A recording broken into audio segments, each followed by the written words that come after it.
baby's coming now. You stay here with me, Ma. I'm gonna take some water.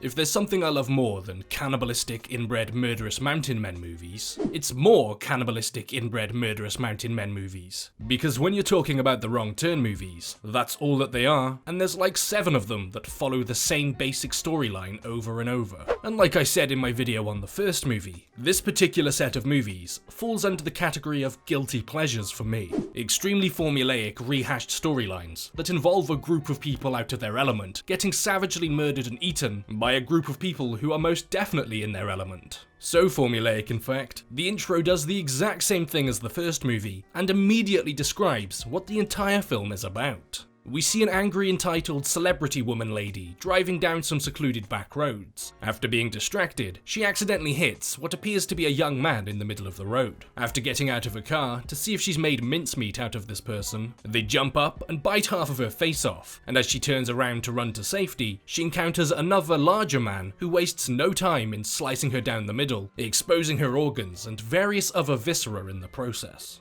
Pretty much the same thing as the first movie. Replace the rock climbers getting brutally murdered for this celebrity getting brutally murdered instead. And there you have it. The plot of the Wrong Turn movies perfectly explained. People go into woods, people die in woods. Funny enough, that's not the only thing similar to the first movie. In Wrong Turn 1, what's his name? Oh, Chris. Chris ends up going down the back roads and accidentally taking the wrong turn. Same as this woman. And he too ends up in a car accident due to being distracted and not looking at the road. I guess the cannibals' very specific plan of action is to rely on stupid people who don't pay attention to the road. Well, there's plenty of stupid people out there, so I guess they're eating good all year round. We then learn what the celebrity was doing way out in the middle of the woods. She was on her way to be a part of a reality TV show pilot called US Survivalist, hosted by Henry Rollins' character, former US Marine Colonel Dale Murphy, and he's essentially just being regular old Henry Rollins. So incredibly tense. The aim of the show is to have a group of people out in the woods after the apocalypse has taken place, and they've got 5 days to complete challenges, survive, and fend for themselves. Although I'm not entirely sure how the fend for themselves part works, as they all get a randomly assigned partner to go with. But okay, we're then given one of the most early to mid 2000s corny as hell introductions to the show, where each of the contestants say who they are and why they're here.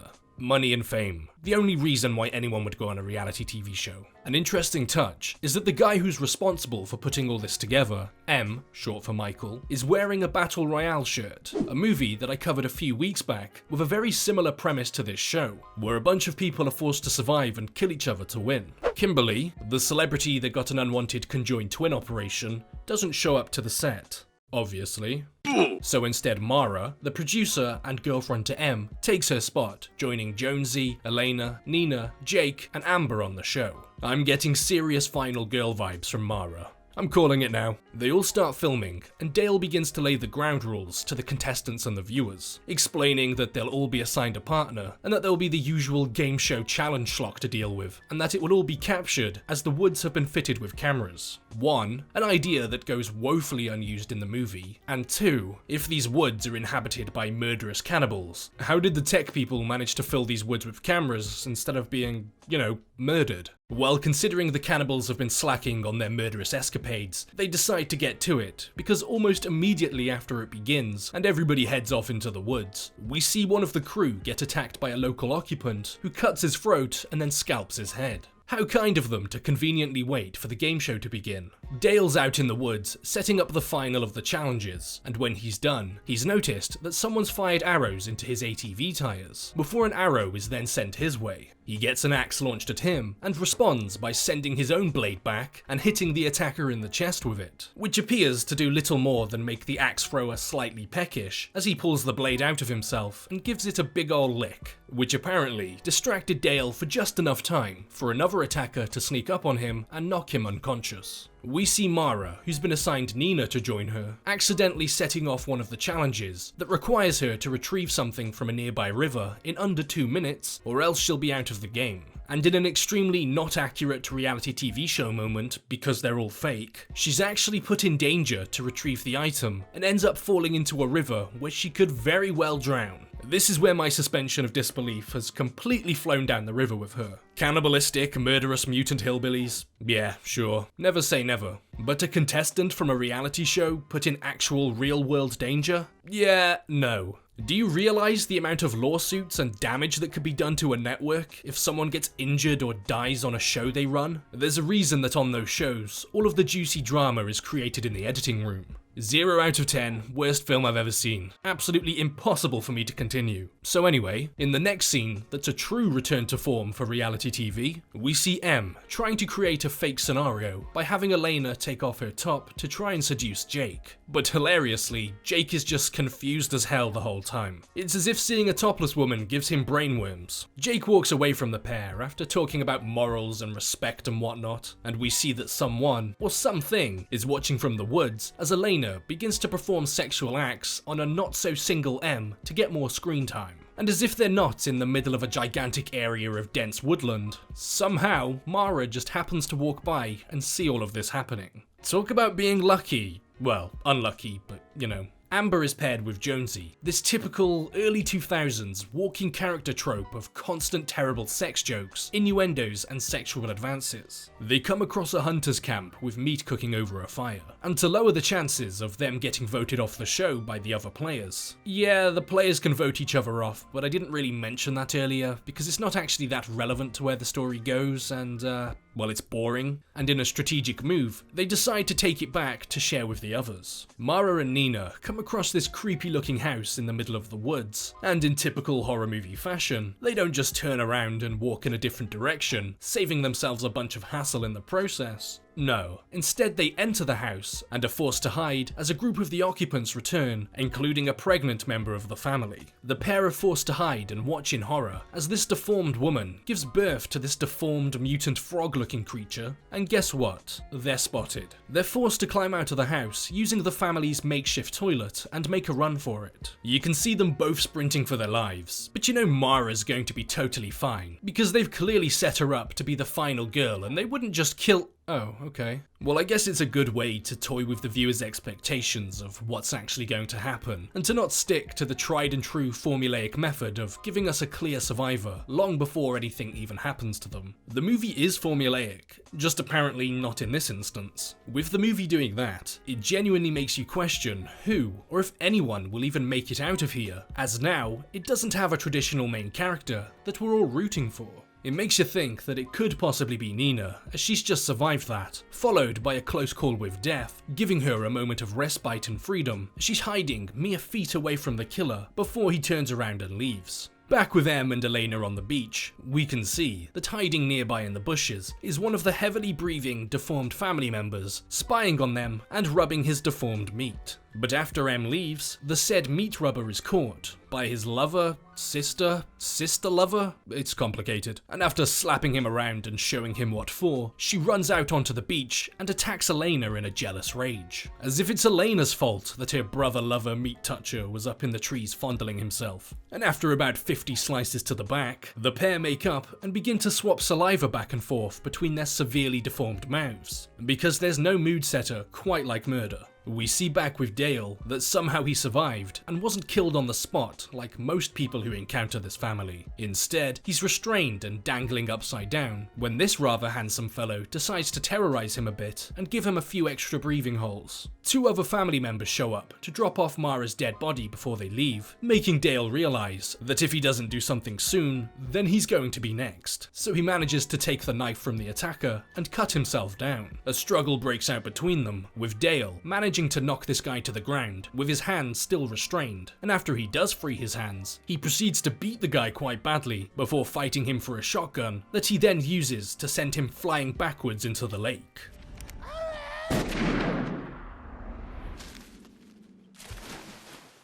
M, who I forgot was even still alive at this point, is back at his RV alone, unaware of the unfolding mayhem, tending to some wires underneath his desk. We see someone approaching the RV wearing Nina's camera, who most definitely isn't Nina, before they then get into the driver's seat and start to drive away with M in the back. Confused as to why he seems to be moving all of a sudden, M goes to investigate, but for his curiosity, he gets an arrow pushed through his body, pinning him to the wall as the men drive away with him. We see back with the surviving contestants, unaware that there's a gang of murderous inbred hillbillies roaming the woods. They've all decided to dig into the meat that was brought back. Jonesy, the living cliche, somehow makes a joke worse than the ones contained in my videos, and a frantic and terrified Nina arrives and informs everybody that Mara is dead. Understandably, the contestants aren't quite sure what to make of this, as they were informed that as part of the game, they'd have some post-apocalyptic crazies to deal with. That is until they look down at the meat one more time and make the grisly discovery that it has a tattoo on it. Kimberly's tattoo to be specific, and one that she showed off on her introduction. Talk about eating her out. Okay, I'm just as bad as Jonesy now. Dale, after making his way through the woods alone, stumbles upon the house that Mara and Nina witness the birth of the literal devil at. He notices that someone is home and decides to pay them a visit, and eagle-eyed viewers might recognize him as the gas station owner from the first movie, the guy that deliberately sent Chris towards the Cannibal Mountain Men. With the man not appearing deformed like the other psycho killers he's encountered, at least not physically deformed, Dale doesn't just immediately kill him, and the pair seem to be getting along as he allows Dale to patch himself up. He explains that those people who he's been encountering in the woods are the direct result of chemicals being dumped into nearby water sources by an old abandoned sawmill. It's responsible for their physical deformities, their strength, and with each generation, they appear to be getting worse. I'm sure the rampant inbreeding has a part to play in that as well, but he conveniently leaves that part out. He then reveals that in fact they're his kids, before pouncing on Dale. It goes about as well as you'd expect for the man, as Dale holds him down, lights a stick of dynamite, and puts it in the man's shirt, before he proceeds to watch him explode into a cloud of red mist. It's not like Dale was going to have any trouble dealing with this old man. He quite literally got into a fistfight with one of the freakishly strong mutants, and survived. And we see that he's gone full John Rambo as he covers his face in dirt for camouflage and has taken the remaining dynamite from the house and has created himself some good old-fashioned explosive arrows. Well, when in Rome, the contestants, now fully aware of the danger they're in, encounter the brother-lover pair bumping uglies in the woods and run directly at them, thinking that the female is Elena. It turns out it's not Elena, with her being face down in a lake somewhere. Instead, the female went all Ed Gein on her corpse and is wearing her face like a mask. So she's wearing the face of the woman she sliced to death because her lover was busting one out to her. Now that's a weird dynamic I don't understand. The contestants are immediately attacked, because of course they are, but they manage to flee by knocking the male unconscious. But in the process, Nina falls into a pit. The group then decides to go all Scooby-Doo and stupidly split up, where Jake then finds and frees Nina, meaning that Jake and Nina are together, and Amber and Jonesy are together. Jonesy and Amber are being pursued through the woods, but both make the same mistake of standing in a trap that wraps a rope around their ankle and dangles them from their feet. They try to use their body weight to somehow swing out of this trap, but as they're both sitting ducks, well, dangling ducks, the bow wielder manages to get the collateral double kill by managing to get the bow to go through both of their skulls before standing beneath their lifeless corpses, catching the droplets of blood in his mouth. And by catching the droplets, I mean making a complete mess. What, were you raised in the woods or something? Jake and Nina make it to the abandoned sawmill, the sawmill that we learned created these abominations, so I bet this is a good idea. It's not a good idea, and they've willingly just entered their den. In a scene that is ripped right from the Hills Have Eyes remake, that itself was ripped from the original Wrong Turn, they come across a large room filled to the brim with abandoned vehicles. A graveyard that indicates the countless people they have killed. Full families, men, women and children. It doesn't matter to them. They hear screaming in the distance, and in the spirit of non-self-preservation, Jake decides to go investigate alone, telling Nina to wait. The screaming is coming from M's RV, and he enters looking for the source of the noise. But what he actually finds is M being displayed on the monitor, crying out and screaming for help as he's then decapitated. And in a move that absolutely nobody saw coming, Nina is snatched up and taken away while waiting outside all alone, before they then enter and take Jake captive as well. Because apparently, these mutated, inbreeding, cannibalistic primal hunters are smart enough to lay traps using technology that may as well be magic as far as they're concerned. and all of this occurs as we see Dale is watching it unfold from the shadows. He could have left ages ago to ensure his own safety, and probably smartly retrieved some help, but we won't think about that. Instead, he's decided to come and fight them at the source and save the others. Maybe he'll just end up killing them all, and he'll be the final survivor. Now that I want to see. Because this is a movie featuring a cannibalistic murderous family, and by law, any movie featuring a cannibalistic murderous family must pay tribute to the table scene from the Texas Chainsaw Massacre, or else. Nina wakes up restrained to a chair at the family's dinner table. They're eating M stew by the looks of things, and the funny thing about this is even though they practice inbreeding, murder, and the eating of humans, they're still religious and say grace before eating their meals. Well, now that I think about it, it's not too far-fetched to be honest. The family are then alerted to Dale's presence and all leave the dinner table to go and search for him. Dale uses this as the perfect time to use his explosive arrows to take out the brother-lover pair by blowing them into various different chunks of meat. You could say they went out with a bang. He uses the distraction of this family's kids going up into a cloud of red mist to slip back in and free Nina and Jake from their restraints. But as he's doing so, he takes an arrow to the back, another one to the gut, followed by him getting his throat cut open with this bladed chain. He's killed their father, he's killed both of their kids, he's killed this guy who's related to them somehow, probably some sort of brother-uncle thing going on here. He's damn near committed genocide on these people, and while staring his inevitable death in the face, he doesn't go down without a fight, letting them know just how he feels about them right as he takes his final breath. I know he's been kind of a one-note character throughout this entire film, with his only emotion being badass, but it's a nice change of pace from the rest of the characters who spend most of their interactions with this family by running in the opposite direction, whereas Dale is like,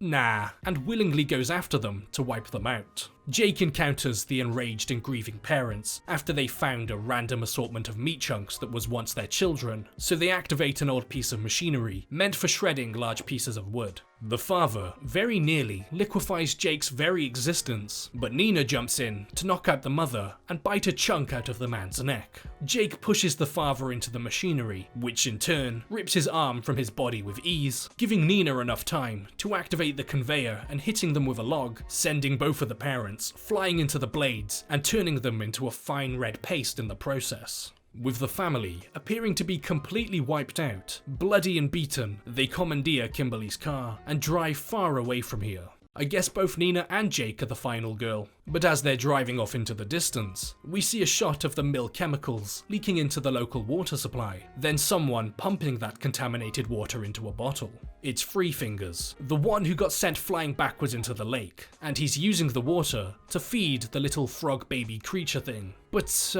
I think it prefers fingers. And then the movie comes to an end. Wrong Turn 2 is obviously a sequel of sorts to the original movie. Not quite a direct continuation of that story. None of the surviving protagonists make a return, or are even mentioned. But you might have noticed, Three Fingers from this movie is one of the antagonists from the last movie. In the original, there's a post-credits scene where he's the sole survivor of the explosion at his family's cabin. Clearly just a way to set up a potential sequel, just like they did with this ending. So that explains what he's doing in this movie, although it doesn't really explain as to why he's now got a whole other family. Perhaps he always did, and they just didn't partake in any of the cannibalistic, murderous activities from the first movie. Not to mention why they've got so many different homes out in these woods. But I'm not really sure, and it doesn't really matter. These aren't exactly the types of movies you need to give a lot of thought to, although they are all connected in a way, and people have pieced them together if you're interested. But as we see once again, he's managed to survive yet another attempt on his life. Something about that skinny little deformed body makes him immune to explosions and point-blank shotgun blasts somehow.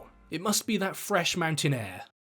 Before we wrap things up, I'd like to give a big shout out to my patrons. Thank you to Dom, Bort, Hunters263, Rebecca Pitts, Benz, Total Drama Rebooted, A Dandy in Space, Martin Brannan, Natasha Twyman, Rin and Whiskey, Jarrett C. Bees, Nicholas, Pascal Mathis, John, Alex X. Jackson, Tajvar Sandhu, Chucky Dodd, Amy Denver, Victor Kartalov, and Richard McGowan III. YouTube isn't exactly fond of the type of content I put out, so chances are it gets demonetized or limited monetization, which is basically the same thing. So your continuous support towards the channel means far more to me than I think you guys know. It's incredibly inspiring to me that there are people out there who are willing to financially support what I do. So thank you so much for your support, I really do appreciate it. The channel's also got a Discord server, so if you'd like to discuss this movie or other movies in general with like-minded people, there's a place where you can come together to do just that. Also, if you'd like to leave a recommendation for the series, that would be the best place to go about doing that. So once again, thank you so much to my patrons, and thank you to everyone else for watching.